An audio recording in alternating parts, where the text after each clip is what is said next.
Please be seated.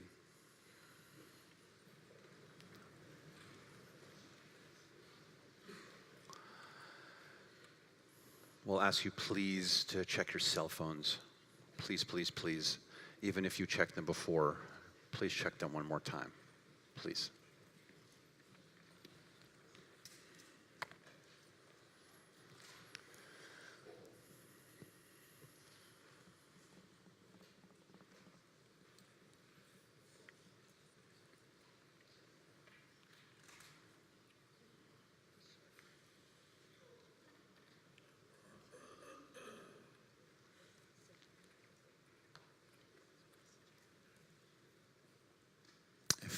If you don't know who we are up here, the clergy that's going to help officiate today's memorial service, it's Cantor Muchnick right over there, Rabbi Kahn, Rabbi Silvers, and I'm Rabbi Keller.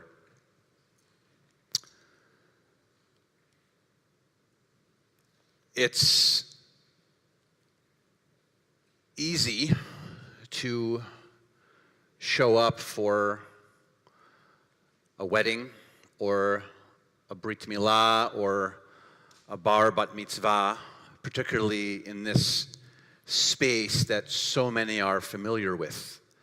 So many people have had beautiful and wonderful experiences in this space. Today, though, this space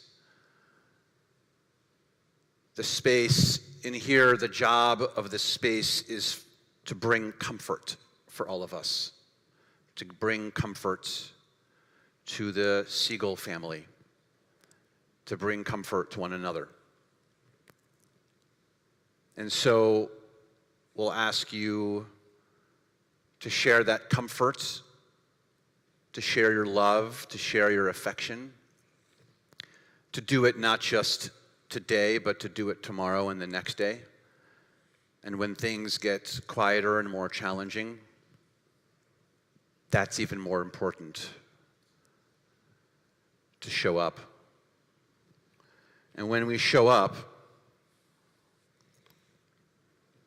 it's important for us to share in the conversations and to give the hugs and the kisses, to talk about all of the isms, all of the Spencer-isms that we can share, all of the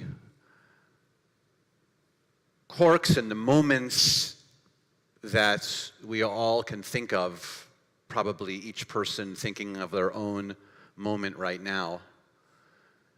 And so keep hold of those isms and keep them strong and in your heart and share them over and over and over and over and over.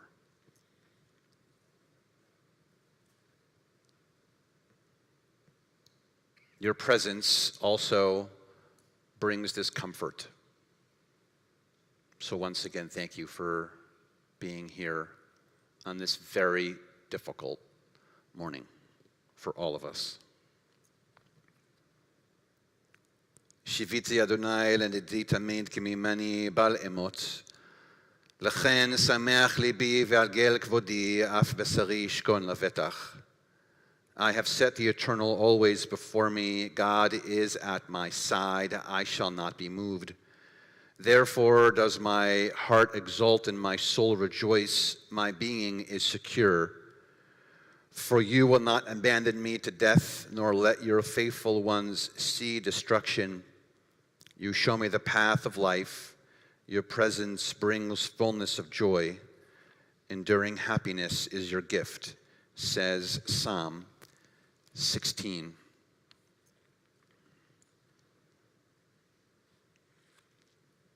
Although almost impossible to comprehend, as we all are in this room together right now,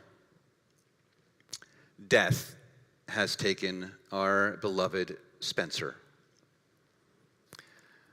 Our friends, they grieve in their darkened world, in their silence, there is lamentation in their tears, there is loneliness, lost in their sorrow. May they find the presence of loving friends, of all of you. Hear them, O God, be with them.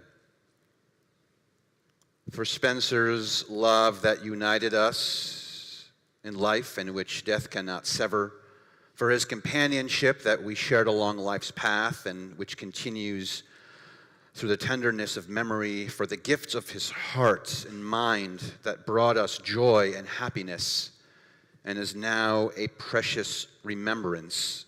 For all these and more, we give our thanks to God. In this time of grief, we listen to the voice of our sacred scriptures that brings us the ever new message of God's nearness. It tells us of our kinship with the Creator in light as in darkness, in joy as in sorrow, in life as in death.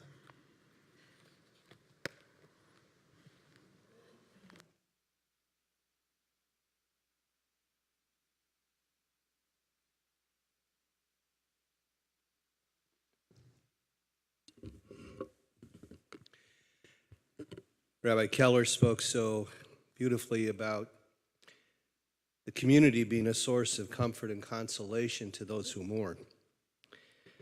Our ancient sages believed the words of Psalms performed that function as well, to bring comfort and consolation to those who mourn, as well as to lift the souls of our departed loved ones to the very vault of heaven. So let me share with you one of my favorite Psalms, Psalm 15. The psalmist opens with a question. Adonai mi yagur b'ohelecha, mi yishkon b'har kodeshecha. O God, who may abide in your house? Who may dwell upon your holy mountain? Then the psalmist answers his query by saying, those who are upright, who do justly, who speak the truth within their hearts, those who do not slander others or wrong them or bring shame upon them, those who scorn the lawless but honor those who revere God, those who give their word and come what may do not retract, those who do not exploit others, those who do not take bribes, for those who live in this way shall never be shaken.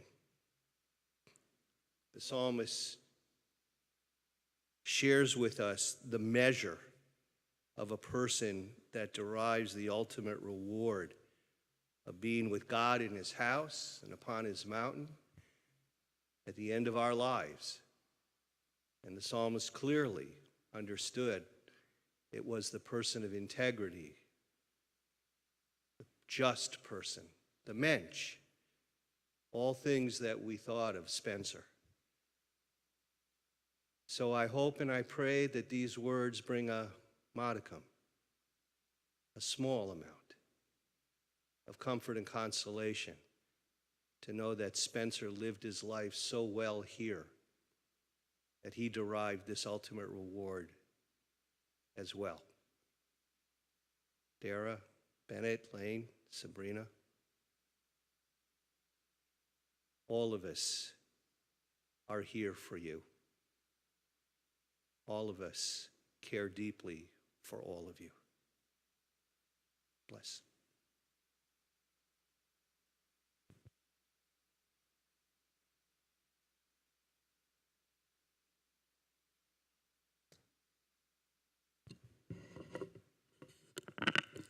Here with broken hearts, our brains are at a loss that Spencer's gone.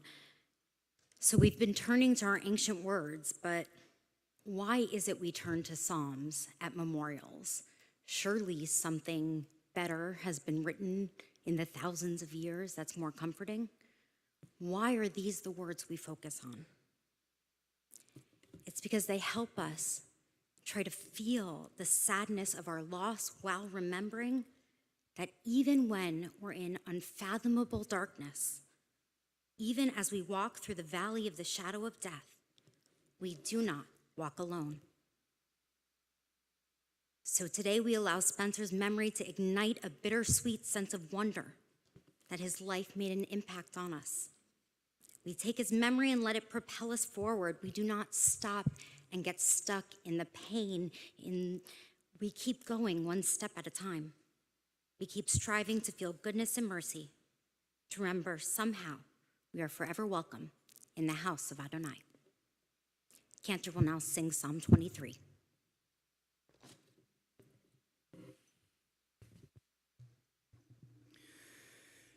Mizmor leDavid,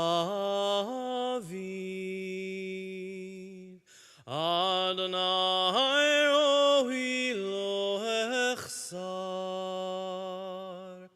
binot eshe yarbitzeini, al mei menuchot yenaleini. Nafshi yeshovev,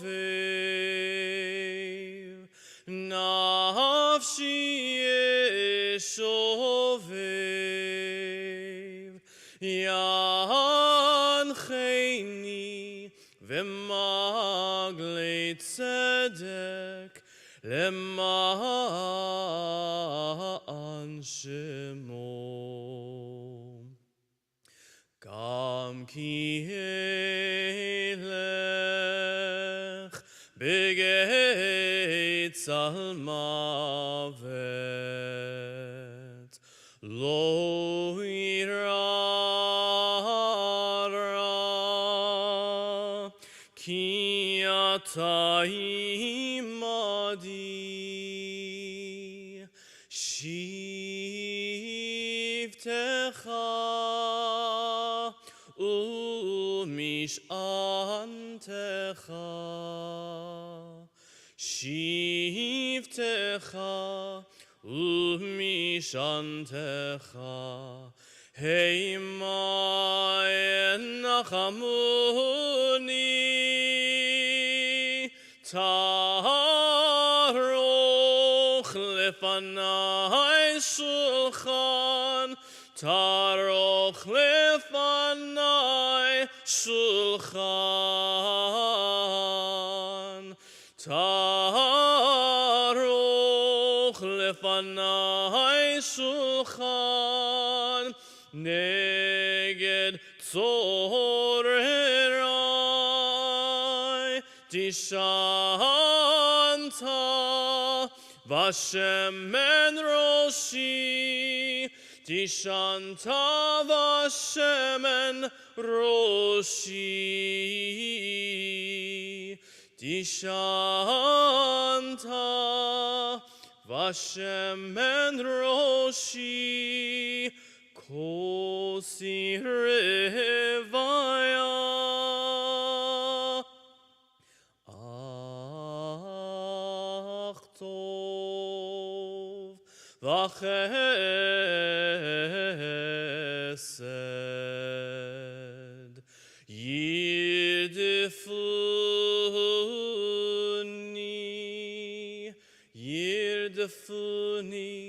kol yemei chayai, v'shavti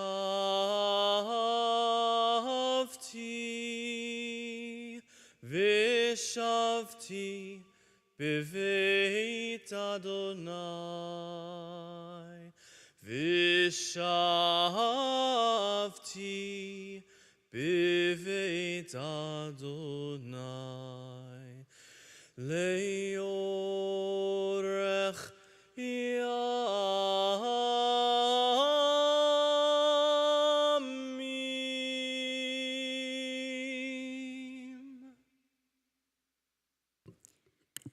The words the cantor just sang so beautifully proclaim, "The Lord is my shepherd, I shall not want. God makes me to lie down in green pastures, leads me beside still waters, and restores my soul.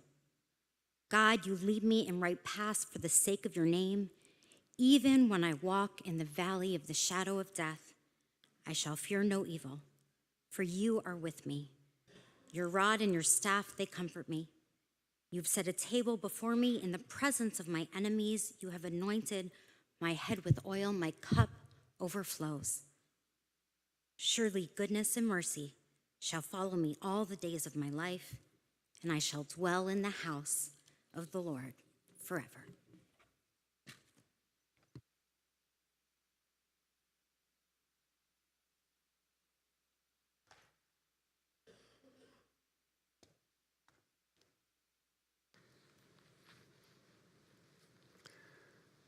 לכל זמן ועת לכל חפץ תחת השמיים, עת ללדת ועת למות, עת לטעת ועת לעקור נטוע. The words from Ecclesiastes, most likely written by King Solomon himself, and of course made famous by the birds, not the animals.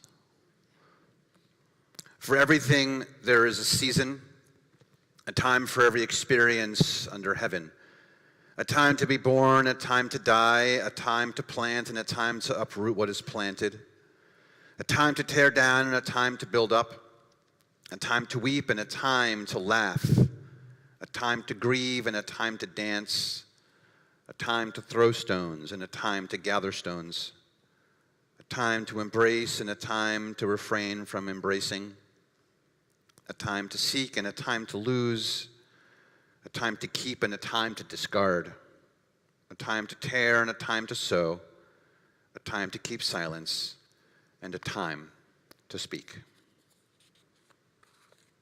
And so now we'll be hearing from several people sharing their love and affection. First we'll hear from Jay, and then Mark, and then Heather, and then Bennett and Sabrina, and then Lane, and then Neil and Tom.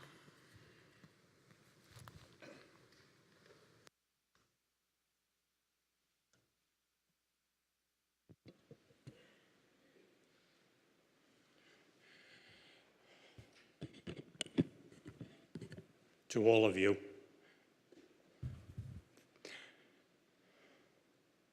thank you for helping me honor my son.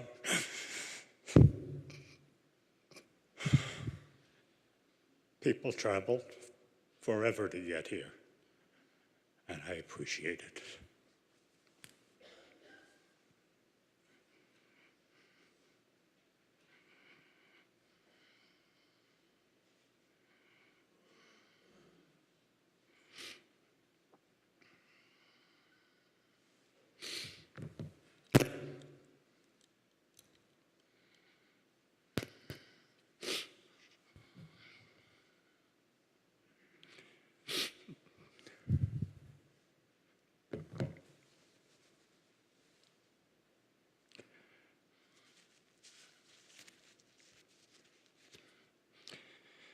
Dear Spence, at 8:30 this morning, a rainbow was over our house. I thank you. As usual, you know exactly what to say and how to say it.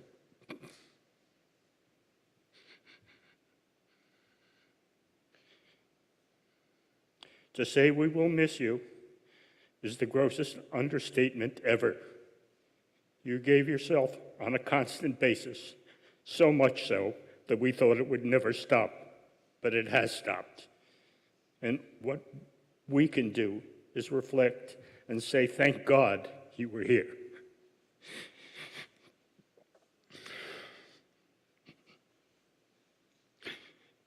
You were a gift to us all. Love and laughter were your currency, and you knew how to spend it without end. You taught us all to never miss the chance to say, I love you. I pray with all my heart that your children and your family remember that forever, because that is a legacy and it should go on. Yes, my son, this is the toughest time. But, excuse me. This is the toughest time for us all. This horrific pain of today will lessen, but your legacy should go on forever. To that legacy of love, laughter, and giving, we will become more, not less. We love you forever. Love Mom and Dad.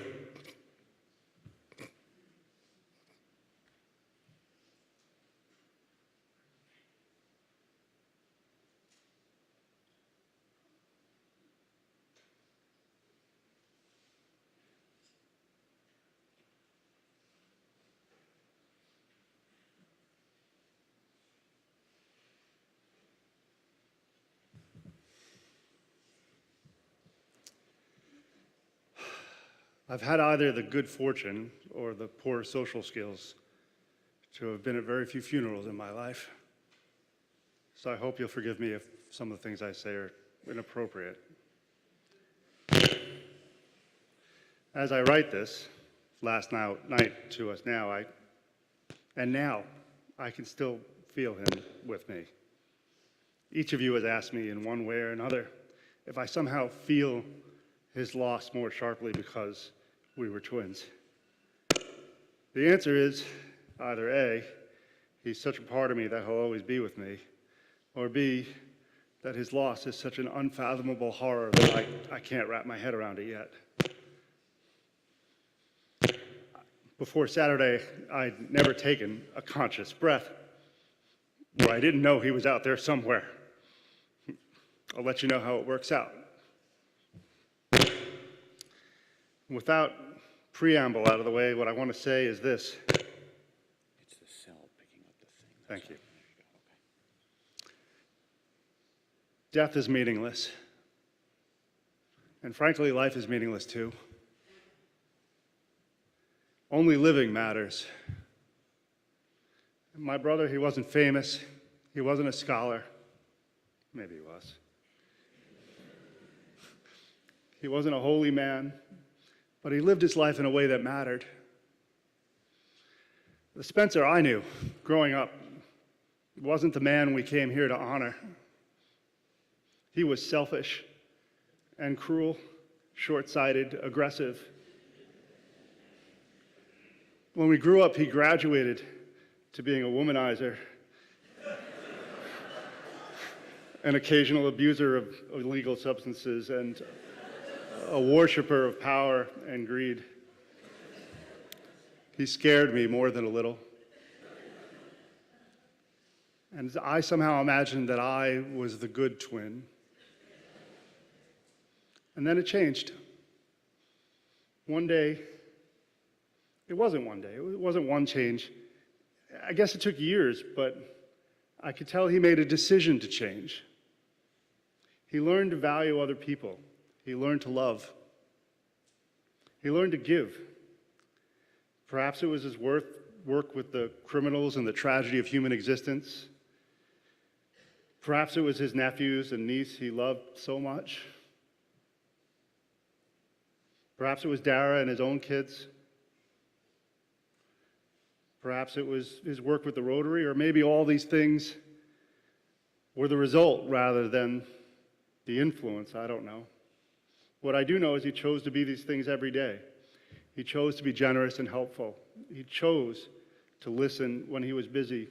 He chose to be present when he didn't have to be. What I want to say, and what I didn't tell him enough, is how proud I was of him. They don't tell you this. Being a twin is a competition your whole life. From the moment you're born, the first breath you take, the first bite you take is a competition. And he won. He was a better man. And that son of a bitch quit right now when I was just on my comeback.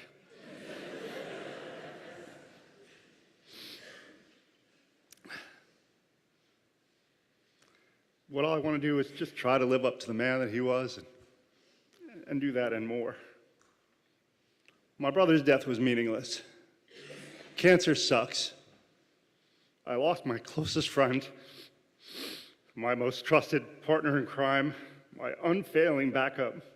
my most honest mirror of my own successes and failings, all in one breath. I love my brother, and I ache for all of us who love him. All of these kids, my parents, who never wanted to see this day, and for all of us who had lost someone so genuinely special and unique in our lives. I ask that you honor him in this way, all of you, including you guys. Be kind, be tough, be present. Listen and love when you don't have to. Reach out when you don't really want to. No matter what you have in your hearts, move yourself to do the right thing and honor my brother and love him. Thank you.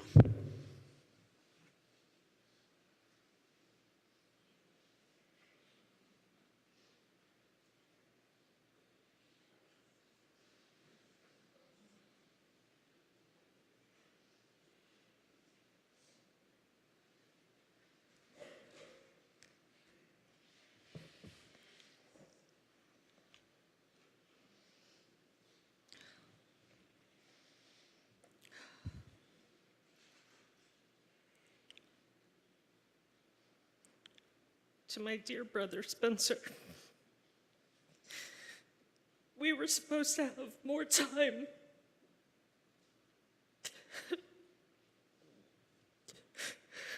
More time to laugh and share stories. We were supposed to grow old together. I had so much more to tell you. When I was a little girl, you and Mark were my idols. Larger than life, I wanted to do what you did and be like you. As I grew up, my admiration for you never changed. You were an amazing person, brother, son, husband, father, and friend. I will miss what a great listener you were. I will miss how you brought out the best in other people. I will miss how you brought people together, how you gave of yourself and your time with joy and without hesitation. Your kindness inspires me. How you touch the lives of so many makes me feel so proud. Your love for Dara, Lane, Bennett, and Sabrina was fierce, and they knew it. You loved my own children like they were your own, and they knew it. You never hesitated to share how you felt about them, and that you were their safe space if they ever needed it. You made me laugh through my tears more than once. You made me remember to be grateful for what I have. But it's so hard right now because I realize what I've lost. I'll never forget you, and I will carry a little piece of you with me in my heart forever. I can't believe you're gone. We were supposed to have more time.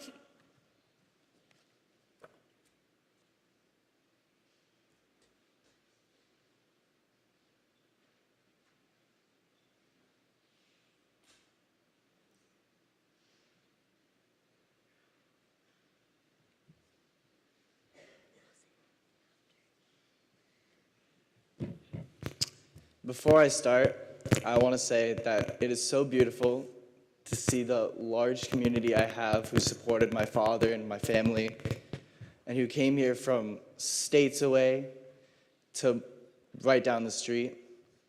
I want to say thank you so much for coming and supporting us.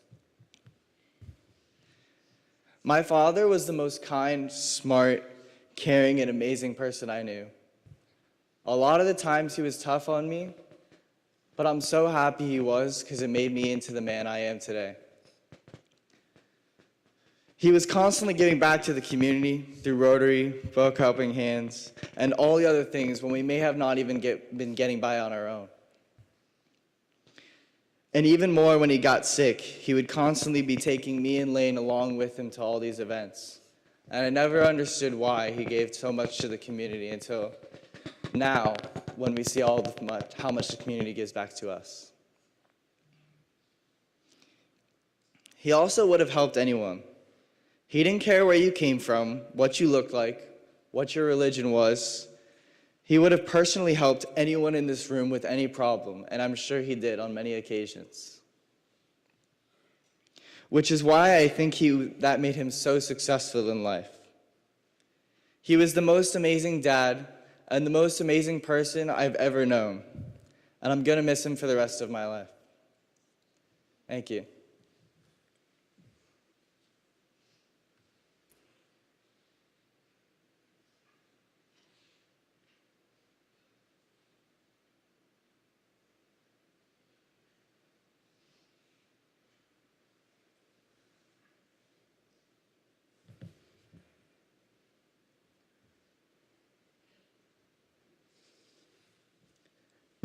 As humans, we think of days like this for our whole lives. And you never know what to say. And frankly, I don't even have a speech, I just have a few bullet points. My father was the richest man in the world. Not financially, but socially. He had a beautiful family with a beautiful wife and 3 beautiful children, one outstandingly handsome.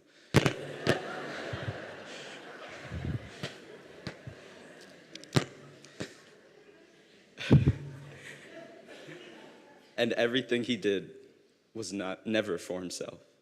He always gave. He gave to other people. I remember one time we were at Place of Hope, just playing basketball with some of the kids there. And I did not have laces because I was wearing Velcro, but Bennett did. And my father noticed that one of the boys in need did not have laces. They were broken, they were torn, they were just generally messed up. My father went over to Bennett and he said, "Give that boy your laces." Bennett did not know why. He was so confused. But Dad explained it to him. He was like, he needs him more than you. We can buy laces, he can't. So Bennett kneeled down, undid his shoes, and gave that boy his laces. And we still played basketball, Bennett with one shoe. It was there that I realized that there's something bigger than yourself out there. There's other people, there's a community, there's a million things you could do that make your life bigger than it could ever possibly be. And my father never stopped. He always gave. Even when he was sick and could barely walk, every single Christmas we were at the mall, we were giving out toys, we were giving food. And every single day it was something bigger than himself. And especially my mother. He loved my mother more than anything. Everything. He never lost his temper, but when he did, it was over my mother. It was, why can't you do this for your mother? She wants this for you. She's doing this. He loved her more than anything. And it's so hard to see her going through this. You know, I'm going to miss my dad. I know that every day, genetically I'm 50% of him, so every day I'm gonna have a piece of him with me, and I'm gonna make him proud. Thank you.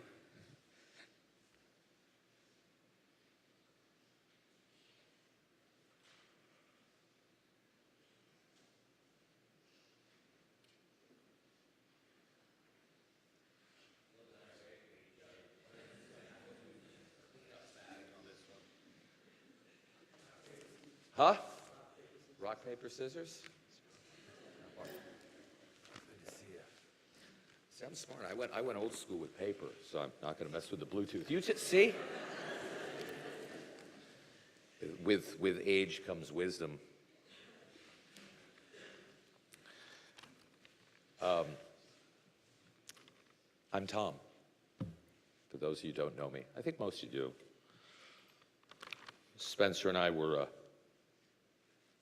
I guess the saying goes, thick as thieves for 25 years or so. It's been a long time.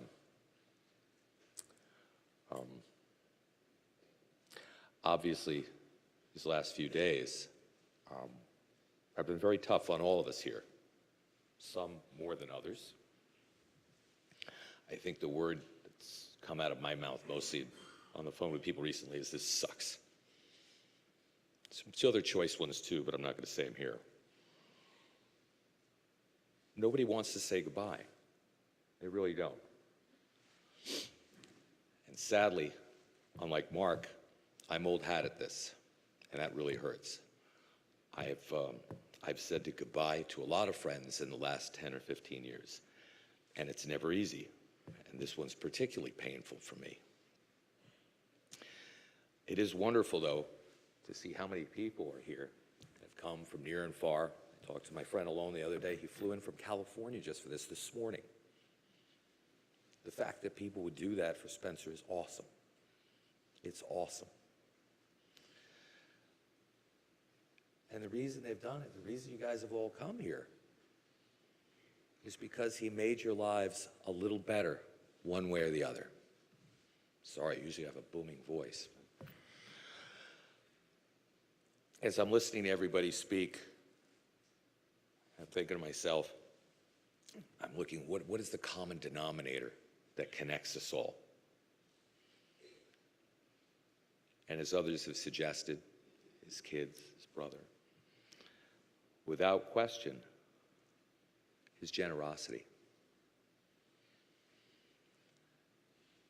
His generosity of his time and his love. Whether it was welcoming you into his heart, his home, his endless hours at Rotary, endless, Neil knows. Scouting, feeding the needy. Spencer's life was focused on selfless generosity. It's scary, really, but it was just an awesome thing to watch. And that's kind of what connects him all to us in the best way. I mean, if you look around the people here, think about it. Everybody here is touched by his generous and kindness and love. I first crossed paths with Spencer back in the late 90s. We were both at the University of Miami. And we hung out in neighboring fraternity houses. This is that bad part of his life Mark was talking about. I didn't know him that well then. So, you know, we would bump into each other periodically in various states of inebriation. He was at the ZBT house, I was at the Teak house, and obviously we would have these competitions who could throw up more on the other lawn. But I really didn't know him that well then. We used to kind of joke. As far as we knew, he was the only Jewish guy who didn't have a BMW. We used to laugh. I think he had a Pontiac Grand Prix at the time. But I didn't cross paths with Spencer, strangely enough, for another 11 years. I had just finished law school, and he had already been practicing law for a few years. He was a little bit more focused than I was with his goals. I was doing the I'm not sure what I'm going to do yet thing for like 10 years. But just before I finished law school, my little brother died. It messed up my family beyond belief. It was terrible. He was only 27 years old. I was 30 at the time, and we were pretty close, to put it mildly. So, you know, I was trying to put on a pretty tough exterior at the time, finishing law school and keeping my parents together in one piece and keeping myself together in one piece. But no matter how much armor you put on, I was missing something. Here comes Spencer. Boom, out of the blue. I was working for a little firm in Boca at the time, and we met through mutual friends, and Spencer comes into my life, and we all of a sudden joking, hey, Jesus, were you that ZBT that we used to throw up with in the front? Yeah, that's him. I'm like, geez, man. Next thing you know, it's like we had been friends for a decade. We synced. And within no time, he became my best friend and like a surrogate brother to me. I didn't have a big family. I am the last one. That's it. I was feeling very alone out there. I don't have any other siblings. None of my relatives had children. You know, it ends with me and my wife and my kids now. That's it. There's no cousins. There's nothing. But Spencer had a big family, an awesome family. And he was willing to share that with me. I kind of became the adopted ugly stepchild. But I got to be great friends with his family, with his parents, with his in-laws, with his brother, all the cousins. I mean, it's like I belonged. And I hadn't had that. I didn't really have it much growing up, and once I lost my brother, I thought I'd never have that again, but he gave that to me. Every family event, Passover, Hanukkah, birthdays, you name it, I'm there, like it or not. But Jay's laughing. But you made me feel welcome. You did.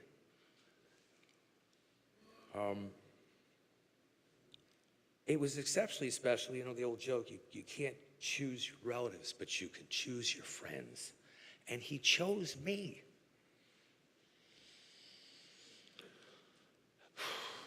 I don't know, he probably didn't know I don't come with a warranty, but he did. He chose me. I'm not exactly sure why.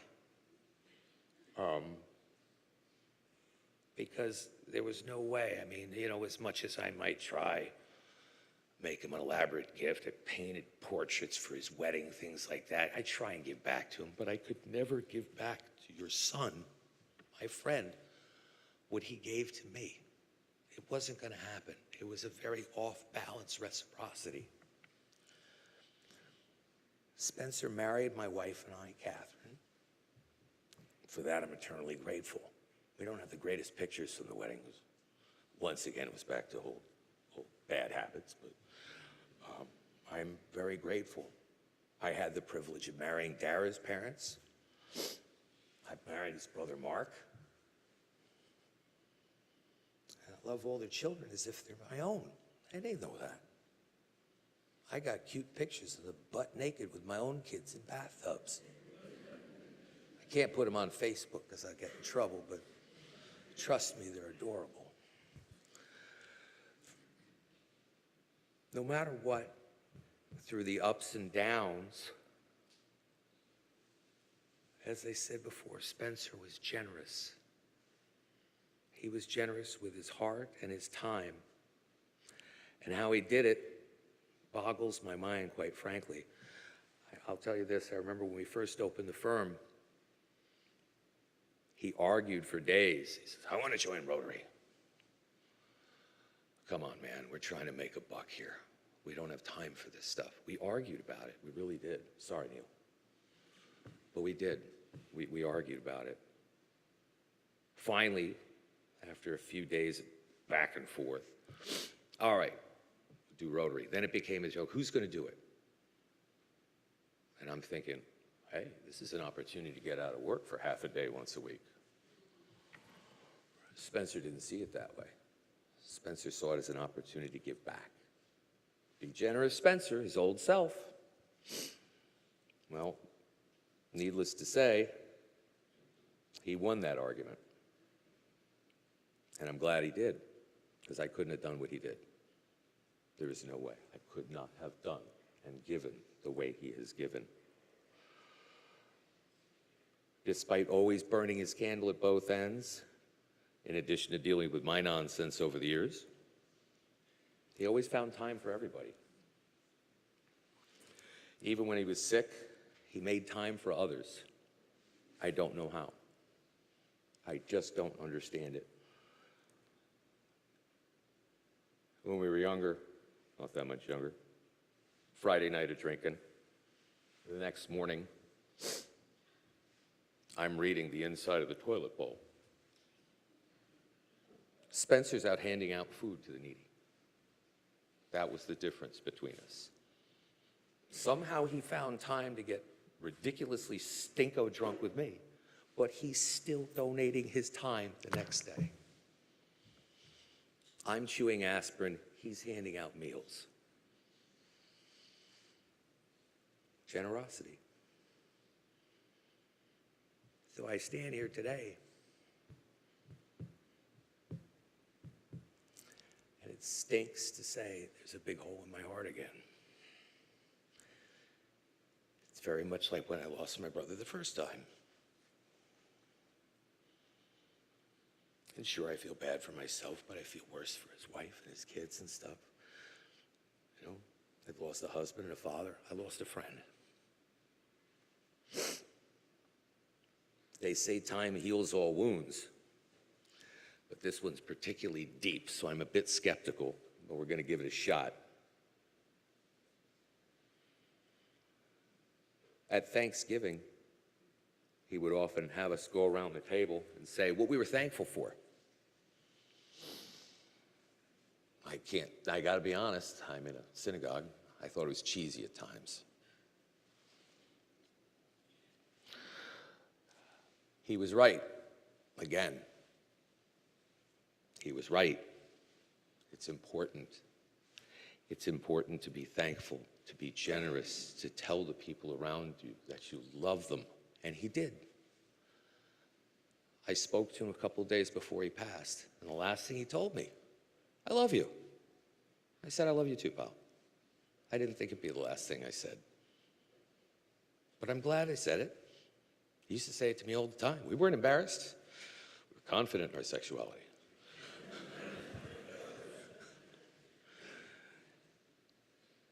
Although I've lost a great friend, I'm thankful for the love he gave me over the years.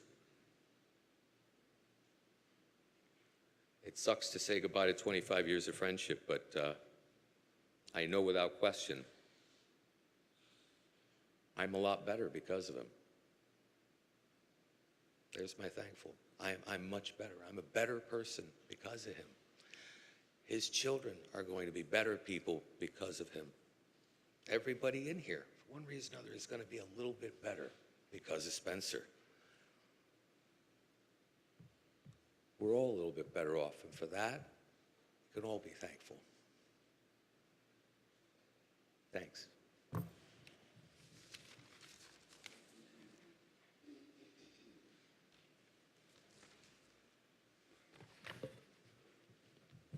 Spencer and I shared many stages together over the years. Some big, some real big, some important. And before we got on that stage, we always gave each other the exact same bit of advice.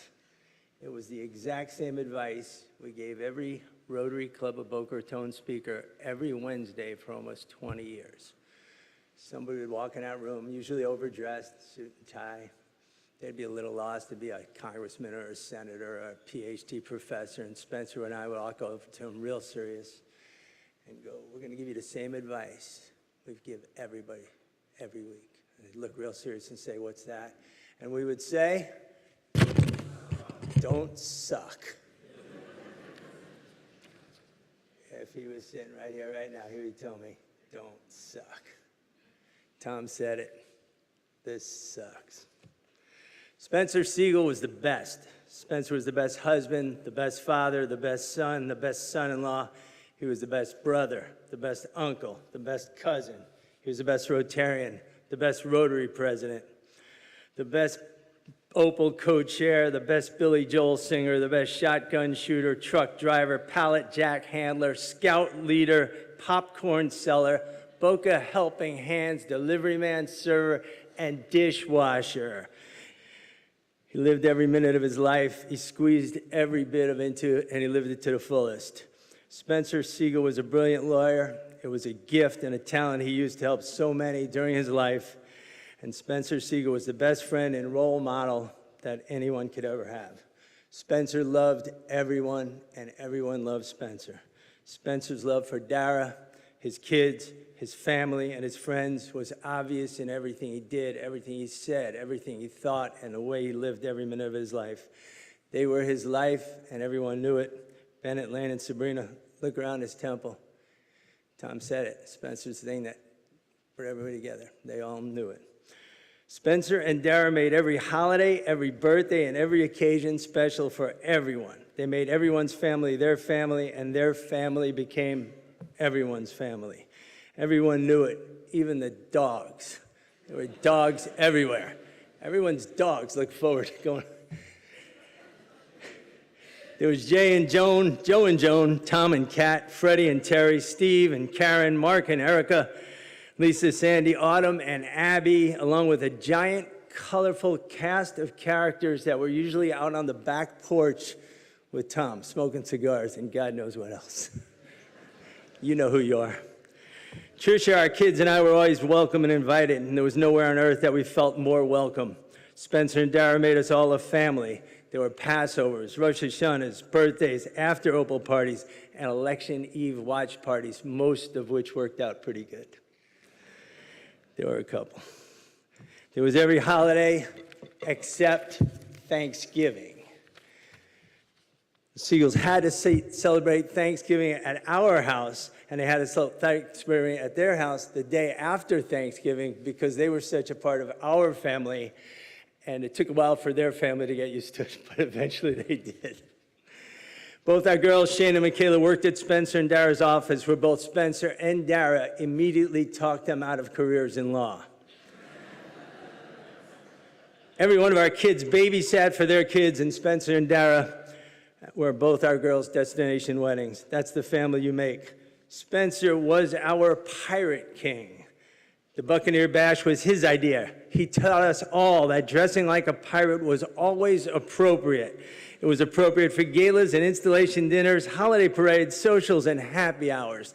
Nothing made him happier than donning his pirate attire and greeting his friends with a hearty "Arr!" and a off-color pirate joke or two.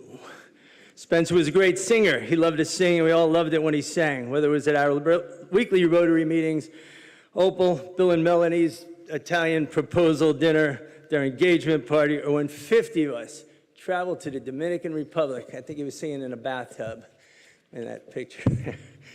He was our singer. He was our band leader. He taught himself to play the guitar. And he did that so he could play Bye Bye Miss American Pie to Dara because it was their first concert, and it was just so important to him that he could learn. That's where he met at the Don McLean concert. That's why that song was so important to him.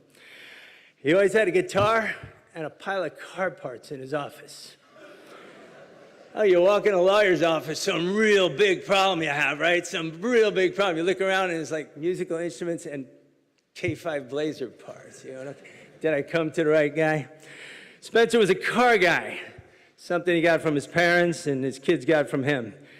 There were Cadillacs along the way. He loved his Jeep, manual, of course, with a power top he put on for Dara so she could open the top. I remember him telling me that.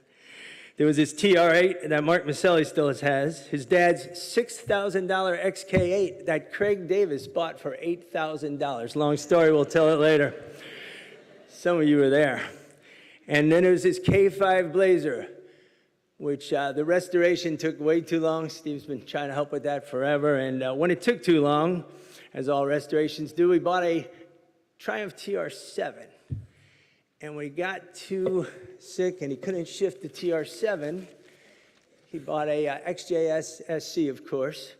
David's just shaking his head. He's going, why British cars? Why British cars? And when he got too sick to drive that XJS, he would text me links to Facebook Marketplace from wherever he was, from a hospital bed, to some obscure make of car that I never heard of that was like in Oklahoma or Alabama or Arkansas with a note going, you need this. Spencer was a great shot. Every year for the last 10 years, he would participate in the annual Place of Hope clay shoot. He had this beautiful shotgun. It was this beautiful blue shotgun. I think he got a trade from a client that couldn't pay or something. And people would come from all over and admire his gun. And all these guys that were professional shooters and had these $20,000 guns, they'd be admiring his gun.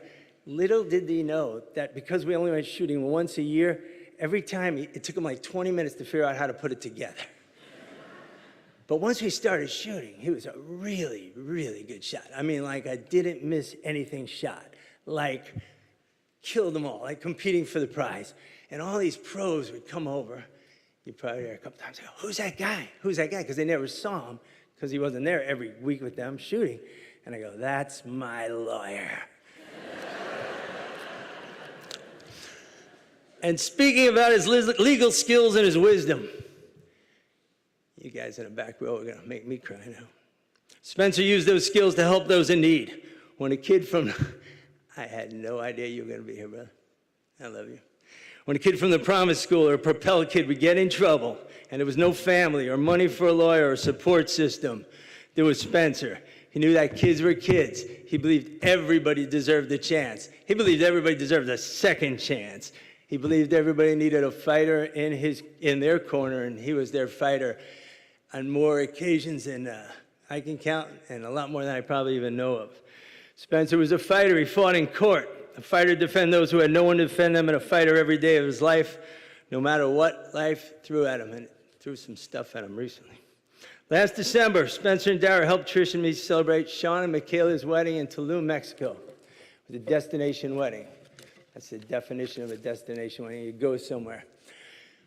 Spence gets on a plane, gets down to Miami, gets on a plane, flies to Mexico. We got off the plane. It was a mile walk to even get to a bathroom. He wouldn't take a wheelchair. We get on a bus for 3 hours. We get into the most potholed, up and down, sandy place you ever were in your whole life. And he smiled the whole time. He never complained. He never said, why me? He never missed a beat. He was family. He was all our families. I hope his family is all your family forever. Spencer was a role model for me, and as he was for so many of you. I'm going to leave you with one lesson I learned from Spencer. Changed my life. It was a long time ago. You don't even know this story. We're walking down the street. We're top of the world. He's a lawyer. I'm a whatever the hell I was. And homeless guy, real mess of a homeless guy, disheveled mess. Said, whatever, beggar. Spencer hands him a $5.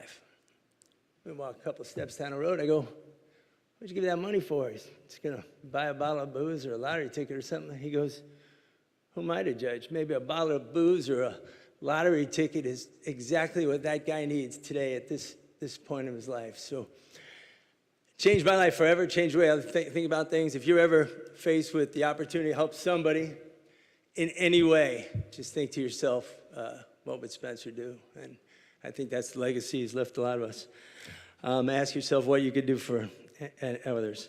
Spencer, thank you for the memories. Thank you for the lessons. Thank you for the love.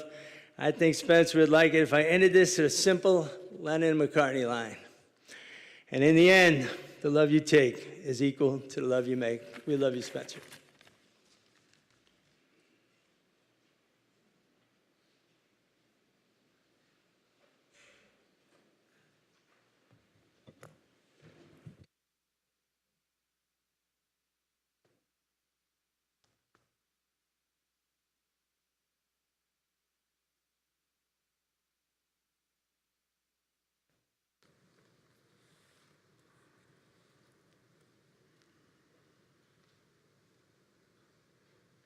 Again, we're so thankful for all of you to be here today. By being here this morning, we help bring a divine light into our space. And this divine spirit, we hope, will be with all of us as we make this very painful transition to life without him. He made a difference to so many of us, but especially to his family, to Dara and Bennett, Lane and Sabrina, Joan and Jay, Mark, Erica, Morgan, Parker, Heather, Douglas, Daniel, Levi, Joan and Joe. Fulfilling the path of most Jews, Spencer was born in Manhattan and then quickly moved to Long Island. And then, not too many years later, moved to the real promised land, Florida. The whole family moved here in the late 80s. He was around 18 at the time, and so he bounced around to schools, to Miami, and then to Palm Beach State, and then FAU, and then USF. Eventually graduated and attended St. Thomas University College of Law. His law career spanning varying types of work, legal aid, and working for state representatives, and criminal and civil litigation, and estate planning and probate. For those of us who had the honor of knowing Spencer, we know that he had an it factor, something about him. He was just able to talk to anyone about anything. He had a charm that made you feel comfortable when you were around him. And I always liked his sense of style. Lane actually mentioned that he actually knew everything about everything. He was one of the good ones, for sure. He coached the Little Leagues and, as you heard, was involved in a myriad of philanthropic organizations. You heard Helping Hands and the Boca Rotary, of course, and here at CBI. He never missed an opportunity to be here at CBI to help, to do something good for community. He rarely missed a brotherhood event here, helping to build our sukkah, having a drink at the kickoff football gatherings, or at Bourbon and Bros. Speaking of bourbon, I hear you all need to refill a Blanton bottle. So we can work on that. I hear that. I heard there was a Blanton bottle that was taken care of, so we're gonna work on that. He was part of this synagogue family. If we could, I'll bet that everyone in this room could come up here one at a time and share a personal connection that you've had with him. And not just with Spencer, but Dara, of course, part of our holy congregation, served previously on our board, and always lovingly schlepping the kids here all the time in the van, opening up with the kids coming in and out. The drop-offs, the meetings, the services, Bennett, Lane, Sabrina, our next generation of indelible markers. So now you have the space to fill and make indelible marks. Volunteering the long hours, being here, part of SLJ. We're so blessed to have all of you. Bennett and Lane on our busy board, our youth board. Dara, you and Spencer made quite the Menchie team. As you heard, he loved pirates. As you heard, he really, really loved pirates. His handle, as you heard also, Pirate King on some of his games that he liked to play. And so he naturally loved parrots as well, because that's what pirates do. They love parrots. And so, in fact, he's apparently famous for a parrot story from 2009, and I researched this, by the way. A Palm Beach county judge ordered a $2,000 parrot to appear in court to help decide which Boca Raton woman owned a certain bird. Attorney Spencer Siegel told the Sun-Sentinel that his client hopes to win her lawsuit by having the parrot appear in court.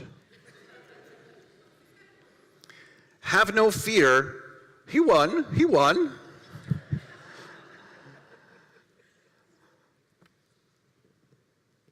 Besides the pirates, you heard about the British sports cars collection and the Triumph and the Jaguar, the elusive Aston Martin.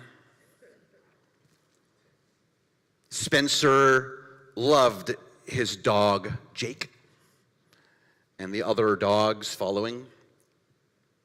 He liked the video games. He enjoyed reading comic books. He was a Marvel and Star Wars fan. I'm actually wearing a Star Wars tie. He was fun. It was fun to be around.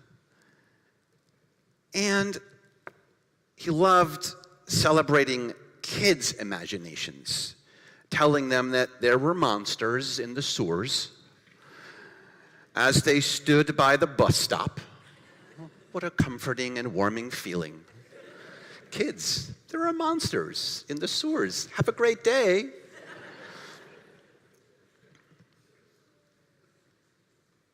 And he was quite believable when he promised travels to the moon with Bigfoot on carousels. Moses, this week, continues his 37-day-long speech to the Israelites. The portion is called Re'eh, which means to see, and that's how it begins. But the commentaries ask, why see? What is there to see? What was Moses showing them in the desert? It was just a desert. What were they seeing? And the Torah, by the way, doesn't use flowery language just because it sounds pretty. So what was there to see? Why re'eh? One answer is that the word see actually refers to how we look at ourselves and how we look at others. That's what Moses meant. It's our perspective. How we see things will result in our own lives. Clearly, the way in which we see our world and those around us that see us play the major factor on how our world will be and how we will be treated and how we will treat people. So when Moses said see, it literally meant how we see things in life. And how we see things will also reflect our outcomes. I am positive, and I'm pretty confident that everyone in this room also believes that Spencer lived this way. What he saw coming out of his eyes was just good. Good in people, ways to make things better in the world. He saw that social action was important, that Judaism was important, and that creating, maintaining, and strengthening relationships was essential. Most importantly, Spencer undoubtedly saw and felt the love for his wonderful and beautiful family. How unbelievably blessed are we to have known Spencer. Zecher Tzadik Livracha, may the memory of this extremely righteous man be for a blessing.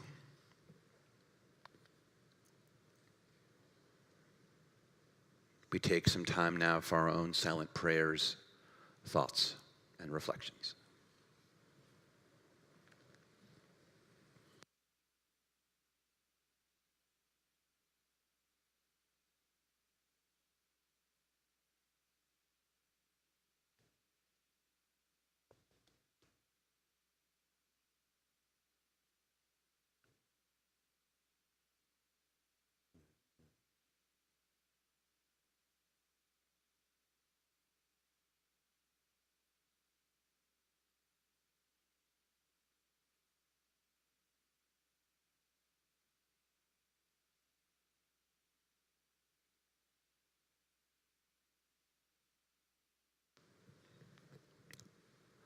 Please stand for our traditional prayer of morning, El Malei Rachamim.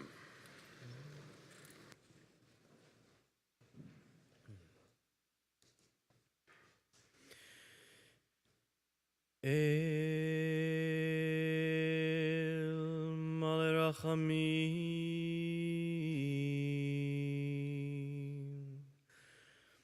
shochein bamromim,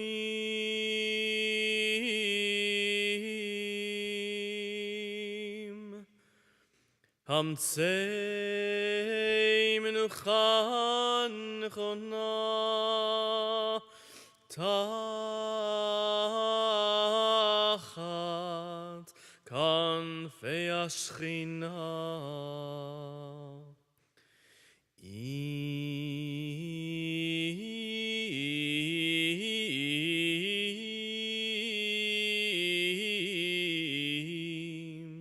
kedoshim uteorim kizohar harakia mazhirim et nishmat simcha benyamin ben yeshaya she'alach le'olamo. Ba'al rachamim yastirehu beseter kenafav le'olamim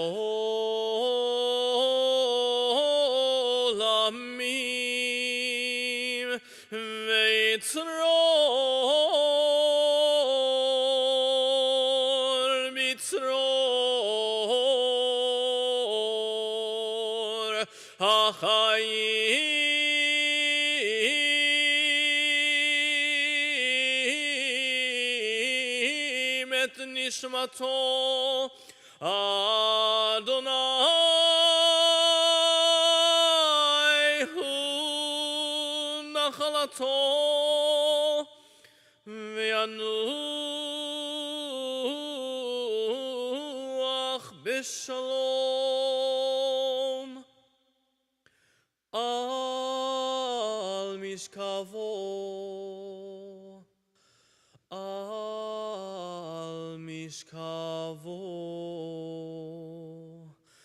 ve'nomar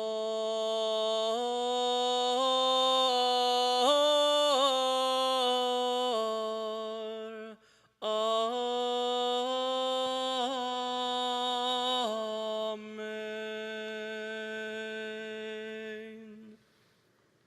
Compassionate God, eternal Spirit of the universe, grant perfect rest in your sheltering presence to Simcha Binyamin ben Yeshaya, Spencer Siegel, who has entered eternity.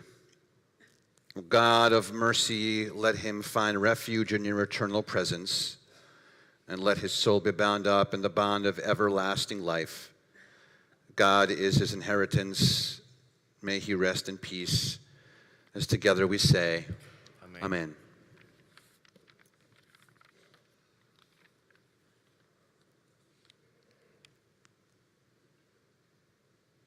O God, grant Spencer that everlasting peace which you have prepared for us in the world to come, though no human eye has seen, nor ear has heard, nor mind has grasped it. Still, it is our sure inheritance and our everlasting portion. O God, help us to understand that grief and love go hand in hand, that the pain which loss inflicts is the measure of a love stronger than death.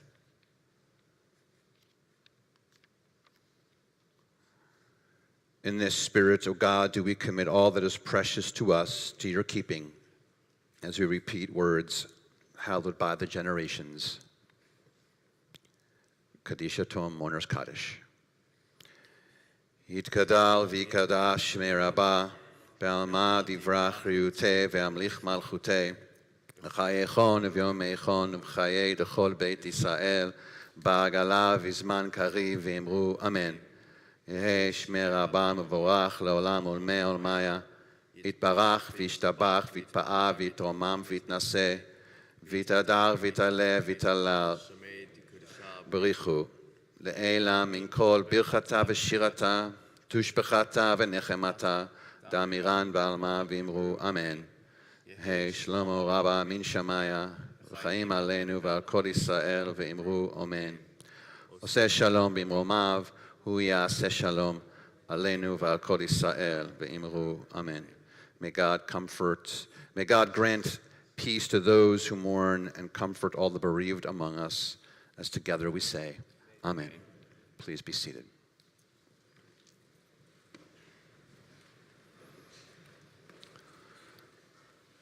המקום מנחם אתכם בתוך אברי ציון וירושלים. May God comfort you among the mourners of Zion and Jerusalem, all those who are our mourners. I want to let you know a couple of things. We'll be mentioning Spencer's name here at Congregation B'nai Israel for the next month, both on Friday evenings, Erev Shabbat, and on Shabbat mornings. Also, there will be 3 different opportunities for Shiva.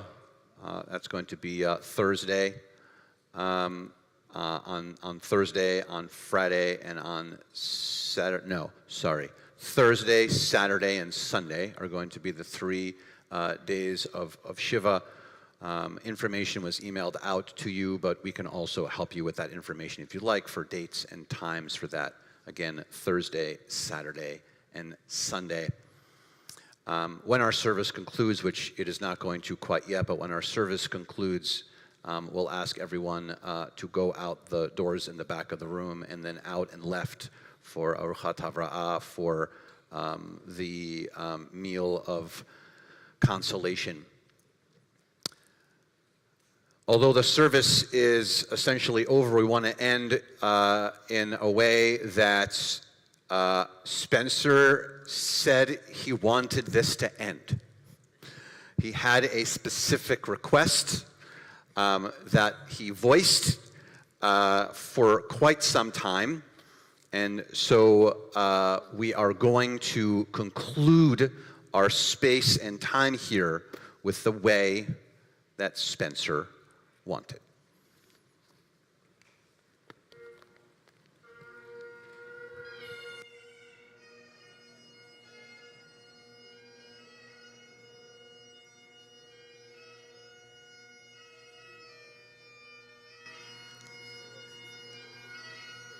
Please stand.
If you did not know, those were the ancient and holy sounds of AC/DC playing Thunderstruck, which is exactly what Spencer wanted. Thank you again for your presence. Please continue the hugs and your presence and your love. Once again, Seudat Havra'ah, the meal of consolation, out our doors and to the left. That concludes our service.